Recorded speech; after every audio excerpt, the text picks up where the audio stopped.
farm na po yung pupuntahan natin guys. Para farm. We're looking forward na 10 farms na po yung pupuntahan natin. Mga 10 farm pa. Mga Kada farm ang biyahe, ano, 10 oras. so ang pinunta po talaga natin is puntahan lahat ng farms dito sa Albay Saka mag-courtesy call.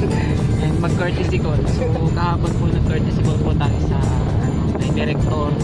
Kasi ngayon po barangay naman po yung pag-courtesy call natin.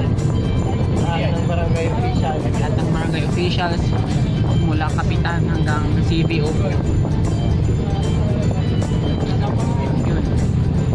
Yun. Yun lang. Na. Update na lang namin kayo ulit sa susunod na farm. Pag mga pang-anim na farm na, update ulit namin kayo.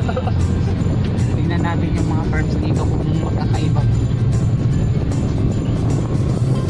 Ayan. Then yung Mount Mayon ba yun? Mayon ba talaga yun? Mount Mayon. Yan daw yung Mount Mayon. Yan yun. Mount Vulcan. Mount Vulcan.